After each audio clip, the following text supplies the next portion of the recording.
Le grand direct de l'actu, Jean-Marc Morandini. On pensait que les cantines scolaires s'étaient améliorées après avoir été la cible pendant des décennies de critiques et de moqueries. L'enquête publiée par 60 millions de consommateurs montre que les cantines de nos enfants ne sont pas toujours satisfaisantes. Variété, prix, service, 6 millions d'enfants déjeunent à la cantine le midi et tous ne sont pas logés à la même enseigne. Loin de là, pour en parler avec nous, Patricia Charopoulos. Bonjour. Bonjour. Merci d'être avec nous en direct sur Europe 1. Vous signez cette enquête dans le numéro de 60 millions de consommateurs d'octobre. Vous avez envoyé un questionnaire à des milliers de mères, à des parents d'élèves également. Il ressort en fait de cette enquête qu'il y a une vraie inégalité des cantines en fonction de la taille des villes. Oui, tout à fait. En gros, les communes de moins de 5000 habitants, sans les diaboliser, elles offrent peut-être moins de services. C'est-à-dire qu'il y a moins de produits bio, il y a moins de politique de gaspillage, il y a moins de services. En général, c'est 4 jours par semaine contre 5 jours dans les grosses communes. Voilà, donc c'est notamment évidemment une question de moyens humains et financiers, sans doute. C'est un problème de coût qui est à la base de tout ça en fait. En grande partie. Alors après, vous savez que les cantines, ça dépend des municipalités, c'est pas au niveau national. Donc ça va dépendre évidemment des moyens, puis de la politique envisagée, puis des moyens humains aussi. C'est que y a pas beaucoup de monde. Parfois, il y a qu'une seule personne qui s'occupe de la cantine, de la restauration. Donc c'est pas évident pour elle aussi d'assurer, d'avoir des produits bio à chaque repas, etc. C'est plus compliqué aussi. Alors vous avez étudié la traçabilité, le gaspillage, le bio, comme vous le dites. Et moi, je dois avouer qu'il y a un élément qui m'a surpris dans votre enquête, c'est le temps moyen que les enfants passe à table, un temps qui est très différent selon si on est dans une grosse commune ou une petite commune. Par exemple, dans les communes de moins de 500 habitants, on passe en moyenne 45 minutes à table, et dans les communes de plus de 200 000 habitants, on passe 32 minutes. C'est énorme, ça veut dire qu'il y a quasiment un quart d'heure de différence. Exactement. Alors là, effectivement, c'est inversement, c'est plutôt en faveur des petites communes. Tout à fait. Alors voilà, ça s'explique notamment parce que dans les grosses communes, il y a plusieurs services. Souvent, il y a beaucoup d'enfants, donc en faut fait, aller vite. Faut aller vite. Et puis autre chose aussi, il s'agit souvent de self dans les grosses cantines. Or, le self, ça va plus vite en fait. Donc, on les presse, ils prennent leur plateau et hop. Donc voilà, c'est globalement un turnover qui est beaucoup plus important et donc malheureusement au détriment du temps passé à table. Oui, tout à fait. Ce qui peut surprendre également, c'est qu'il y a paradoxalement moins de gaspillage dans les grandes villes que dans les petites communes. Alors là, c'est parce qu'il faut mettre en œuvre une politique de gaspillage. C'est pas évident. Ça se met en place à plusieurs niveaux. Bon, au niveau évidemment de la qualité du repas. Bon, ça, les petites communes peuvent le faire.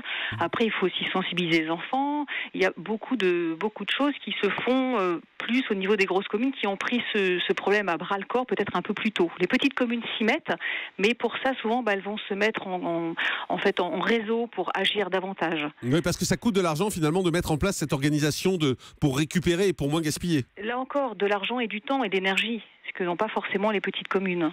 Et ce qu'on découvre également dans cette enquête, c'est que les grandes communes mettent beaucoup plus facilement en place le quotient familial. C'est-à-dire que les parents payent en fonction de leurs revenus. Dans les petites communes, on fait plutôt un prix unique pour tout le monde. Voilà, c'est ça. Là encore, c'est beaucoup plus simple. Quand il y a 20, 30 enfants, c'est vrai que c'est compliqué de mettre en place un quotient familial. Après, c'est pas pour autant que les prix fixes dans les petites communes sont élevés. En gros, les prix, si vous voulez, ça va entre 3,60 et 4,80. Alors là, c'est pour les sans quotient familial, mais les communes peuvent être, par exemple, peuvent appliquer à moins de 3 € pour les habitants de la commune, un peu plus pour les enfants qui viennent des communes à côté. Vous voyez, il y a des arrangements comme ça. Alors mais c'est vrai. Ça, c'est pour les mairies et la vie des mairies.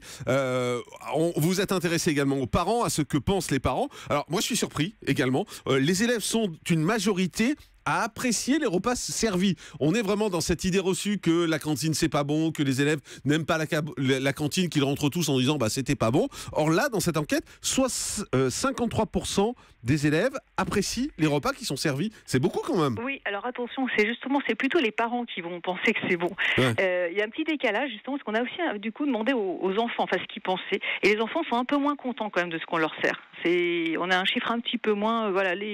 Alors c'est vrai que, mais ça a quand même progressé. On sait que globalement, notamment aussi parce qu'il y a eu des règles nutritionnelles qui ont été instaurées depuis 2011, donc il y a des exigences, on cuisine plus de fruits et légumes, on fait plus attention, puis aussi pour limiter le gaspillage. Voilà. À la limite, je dirais, par contre, ce qui est aussi frappant, ce qui nous a frappé, c'est que beaucoup d'enfants se plaignent du niveau sonore des cantines. Très bruyant, 72%. 72% quand même disent que les enfants se plaignent du bruit. C'est ça, et rien n'est fait apparemment pour l'instant pour ça. Et il y a quasiment un parent, il y a 30% des parents qui pensent que les enfants n'ont pas assez mangé à la cantine. Est-ce que c'est simplement une perception ou c'est une réalité selon vous ? Je dirais les deux, hein, parce que bon, souvent, ils sont inquiets pour leur enfant. Après, l'enfant n'a peut-être pas à manger. Il a dû discuter avec les copains, et puis c'est la fin du repas est arrivée, et il a dû partir. Donc, mais bon, parce que remarquez, les enfants aussi se plaignent quand même. Ils sont plutôt minoritaires à dire qu'ils n'ont pas assez mangé. Hein. Là encore, c'est peut-être plus les parents qui vont s'inquiéter pour leur enfant, ce qui est normal. Hein. En tout cas, ce qui est clair quand on regarde cette enquête, c'est qu'on a vraiment le sentiment qu'il vaut mieux habiter une grande ville qu'une petite ville, alors qu'on pourrait se dire que dans une petite commune, au fond, la cantine, on va être en proximité, on va être avec quelqu'un qui va vous préparer les repas un peu comme vous aimez. Or ça, c'est une idée reçue et finalement, c'est mieux dans les grandes villes. Globalement, après, les petites villes, là, ça va dépendre aussi du cuisinier, ça va dépendre de ce qui est mis en place. Mais c'est vrai que si on est sur le gaspillage, les produits bio, là, c'est vrai que les grandes communes vraiment gagnent la partie. Pourquoi il y a assez et aussi peu de bio dans les petites communes ? Là encore, c'est une question de coût, hein. Ça coûte un peu plus cher.